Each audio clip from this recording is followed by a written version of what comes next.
여러분, 오늘 최룡의 이야기를 좀 해보도록 하겠습니다. 요즘 최룡해가 술을 먹고요. 다소 불편한 심기를 표현하는 발언을 했다고 합니다. 이인자도 문제가 되죠. 북한에서는 언젠가는 당신의 날도 오겠지라고 했지만 벌써 다가오고 있습니다. 1989년이었어요. 북한은 세계를 향해서 거대한 축제를 열었는데요. 그것이 바로 세계 청년학생 축전이라고 하는 국제 행사였습니다. 겉으로는 세계 청년과 문화의 축제였죠. 그러나 그 이면에는 잘 알려지지 않은 이야기들이 아주 많이 있습니다.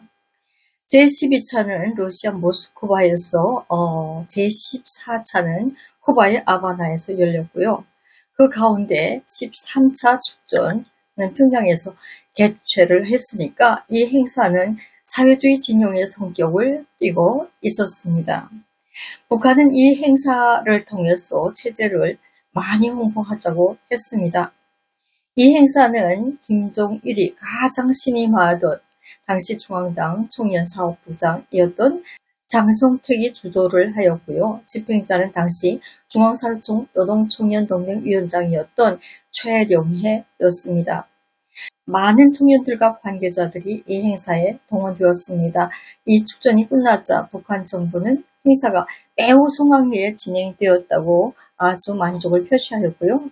그 중에 청년 간부 40명을 중앙당의 포상으로서 특별 휴가를 내주기로 합니다. 외국에 나간다는 말과 함께 그들은 비행기에 오르게 되는데요. 제 친구도 그 속의 한 명이었습니다. 그런데 도착한 곳은 예상과는 달랐죠. 그들이 내린 곳은 어디였을까요? 바로 대한민국의 제주도였다고 하는데요. 당시 그들 자신도 어디 와 있는지조차 몰랐다고 합니다. 마냥 3일간의 정말 꿈같은 시간을 보냈고요. 절대 누설하지 않겠다는 그런 철석 같은 굳은 약속을 하고 감쪽같이 북한으로 돌아갔습니다. 그런데 제가 의문이 가는 곳이 하나 있어요. 여러분, 제주공항에 그렇게 쉽게 내릴 수가 있나요? 한국의 도움이 없이는 불가능한 일이 아닐까 제가 이렇게 생각을 하면서 하는데요. 마치 드라마의 사랑의 불시착도 아니고요. 아무튼 그러나 비밀은 지켜지지 않았습니다. 그들은 북한으로 돌아간 뒤에요. 바로 전원이 전부 체포가 되게 됩니다. 누군가 사실을 발설했던 것이죠. 그들 중 주동자들은 사형을 당했는데요. 정치범 수용소와 통제구역으로 보내졌습니다. 그리고 이 사실은 아주 없던 일처럼 사회에서 사라지고 말았죠. 그러나 그 속에서 살아남은 사람이 딱 한 명 있었습니다. 바로 누구? 최룡해였습니다. 이 일이 있은 6개월 후에 최룡해는 평양으로 보조시 돌아왔죠. 관계자들은 아주 술렁술렁 수군거렸습니다. 저 사람이 어떻게 살아났지? 라고요. 더구나 사건의 책임자이다 보니까요. 죽은 줄만 알았는데 저승사자가 돌아오기나 한 것처럼요. 모두가 깜짝 놀랐습니다. 살려준 사람은 바로 장성택, 그때 중앙당 청년사업부장이었습니다. 자신의 직속 부하가 잘못되는 것을 보고만 있을 수 없었다라는 것인데요. 처남 김정일에게 최룡해에 대해서 간언을 합니다. 이번 축전 행사에서 최룡해가 맡은 일을 잘 맡아 한 것은 사실입니다. 그런 머리가 멍청해서 나쁜 놈들이 꾀임새에 잘 넘어가죠. 그러나 그의 충성심과 그의 바탕은 믿어줘야 할 것 같습니다. 이로써 제주도에 갔던 청년 부장 40명이 저는 총살되었으나 최룡해는 6개월 만에 다시 평양으로 돌아오게 되었습니다. 그렇게 그는 장성택에게 딱 붙어서요. 구사일생으로 살아남은 적이 한 번, 두 번 아니고요. 여러 번 되었다라고 하고 있죠. 하지만 이후 김정일이 사망한 후에 새 권력자와 그리고 그 후견인인 법무부 중에 그는 다른 선택을 하게 됩니다. 요즘 한 고위급 탈북자가 주성아 TV에 나와서 장성택 사건의 전말을 이야기했는데요. 그의 증언에 따르면 장성택 수하의 행정안전부, 소속, 수산부, 근로자들과 최령해가 이끄는 인민무력부 총정치국 사이에 큰 충돌이 있었다고 하는데요.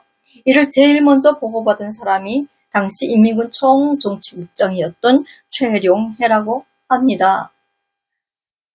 그분의 말씀에 따르면요. 장성택 측근이 관리하는 업소의 노무자들이 총정치국 군인들을 2명이나 죽였다라고 증언하고 있어요. 그러나 이것은 장성택 초용의 당위성을 만들기 위해서 조작한 것이라고 보고요. 제가 알고 있는 것은 다만 인민군에서 검열 나오니까 업소에 장성택 측근이 나와서 하는 이야기가 이러덩지 승인 없이는 아무것도 저희들 보여줄 것이 없습니다. 라고 이야기를 했다고 합니다. 그 말을 보고받은 후 김종운이가 대너를 했다고 하는데요. 장성택은 개혁반이랬습니까? 김종일이 죽기 이전부터 모든 주택 건설 외화벌이 39호실 등을 전부 다 장성택이 관여하고 있었습니다. 단연간 국가의 재정이 장성택 쪽에 몰려 있었던 것은 사실입니다. 제가 있을 쪽에도 김종일은 스스로 하는 일이 별로 없었고요. 장성택을 집사처럼 부렸는데 그에게 주원권을 전부 주어서 일을 맡기고 있었어요. 자신은 고영희님과 함께 김종훈 엄마와 함께 그 원산에 가서 쎄쎄쎄 하고 있었고요. 장성택은 기회만 되면 중국처럼 하나씩 개혁할 것이다 라는 말을 해서 황장엽 선생님도 생전에 한국에 와서 증언한 바 있습니다. 김정은 쪽에서는 아버지 김정일이 죽으면서도 후계에 자라는 이름 하나밖에는 넘겨받은 것이 없지 않겠습니까? 실제 재정은 모두 고모부가 틀어쥐고 있었습니다. 김정은은요, 모든 것을 고모부와 상의하지 않으면 아무것도 할 수 있는 것이 없어서 모든 것을 장성택을 거치고 있었습니다. 더구나 김정일이 죽으면서 아들 김정은에게 장성택을 경계하라. 너의 고모부가 제일 위험한 적이다. 라고 유언을 남기고 죽었다는 거 아니겠습니까? 김종일 자신의 전 내연녀 송예림과 그의 아들 김종남을 관리한 것조차 모두 장성택에게 맡길 정도로 의지를 하고 있었던 김종일이었지만 속은 달랐다는 것이죠. 김종은은 눈치가 빠르고 느낌이 남다른 자 아니겠습니까? 자주 외국에 드나드는 고모부를 탐탁하게 여기지 않았죠. 형 김종남에게 막대한 자금을 송금하고 있는 것도 다 알고 있었습니다. 그동안 실권자 장성택을 1호 동지라고 부르면서 따르고 있는 많은 사람들이 점점 늘어가는 것도 매우 불안했고요. 수령의 자리라고는 하지만 오히려 장성택의 권력 앞에서 위협을 느끼고 있었던 것이 사실인 거죠. 그러나 장성택은 안일했습니다. 정말 안일하게도 아주 잘못된 판단을 했죠. 어린 지도자라 의지할 것이 없으니까 본인의 말을 잘 들을 줄 알았겠죠. 잔소리 좀 하면서 기회를 보고 있었는데요. 먼저 누가 쿠데타를 일으켰습니까? 김정은이가 먼저 쿠데타를 일으킬 줄은 꿈에도 몰랐죠. 그 심중을 잘 알고 있던 최령해는 이 기회에 김정은에게 장성택을 털어바치자라는 생각을 하게 되는 것입니다. 여러분, 김정은과 최령해 둘은요, 장성택 군처를 검토하자는 꿍꿍이를 짰고요. 장성택 관계망을 조사하기로 합니다. 마침내 장성택이 중국에 출장을 떠나고 없는 사이에 작전은 시작되었죠. 그러나 앞불사 여러분, 군인들이 장성택이 관리하는 업소들의 들에 닥쳤습니다. 한국이라면 압수수색이죠. 이 모든 것을 알 리 없는 장성택의 부하들은 눈치도 정말 꽝이었습니다.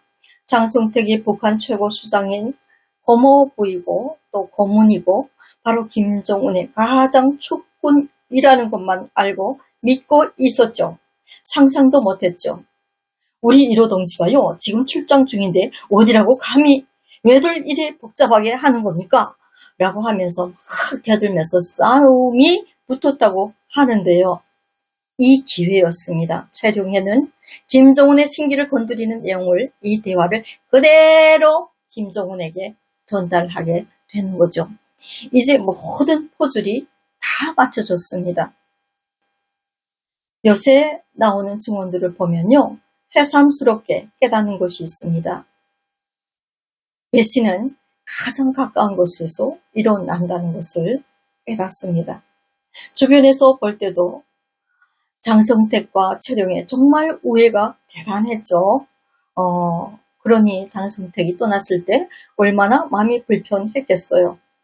그러나 그 후에도 장성택 사용을 정당화하기 위해서 여자 문제, 돈 문제, 마약 문제, 이루 말할 수 없는 부정 비리를 저지른 방탕한 생활을 했다고 아무리 죄를 조작을 했어도 그 어디에도 저희들 보기에 죽을 죄가 보입니까? 죽을 죄는 안 저지른 것 같지만 우리 언론도 그 말을 되받아하고 또 북한 고위층에 있었다는 탈북자들조차 옳토당토하는 말을 기정사실화해서 외우고 다니고 있더군요.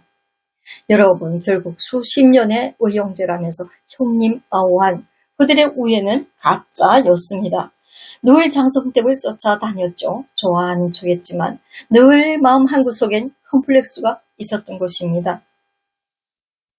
그렇게 형아오하던 장성택을 무참히 떠나보내고 편했을까요? 그러나 이렇게 권력, 서열, 2위의 자리를 찬탈한 후에 최룡해는 권력의 서열 워비권을 벗어난 적이 없습니다. 상독수, 형실세로 분류되고 있죠. 그는 최고인민회의 상임위원회 위원장, 국무위원회 제1부위원장, 조선노동당 정치국 상무위원 등 주요 직책을 역임을 했습니다. 과거에는 조선인민군 총정치국장 자리에도 앉아 있었고요. 숙총 위기도 있었지만 결국 살아남아서 승승장구하면서 여기까지 왔습니다. 2026년 2월 건강상의 이유로 최고인민회의 상임위원장에서 퇴진했죠. 그러나 여전히 막강한 영향력을 행사하고 있을 것으로 예상이 됩니다. 요즘 최룡해는 술을 마시고 북한 정부에 대해서 참담하고 불편한 심기를 표현하는 발언을 했다고 하네요. 그 자신도 문제가 생겼다는 소식도 있습니다만 북한 어쩌면 다음은 또 다른 누군가가 최룡해 당신을 배신할지도 모릅니다. 여러분, 오늘은 여기까지 하겠습니다. 여러분, 오랜만에 들어와서 말씀을 나눴는데요. 구독, 좋아요, 댓글 남겨주시면 제가 또 솔직한 답변을 드리도록 하겠습니다. 고맙습니다.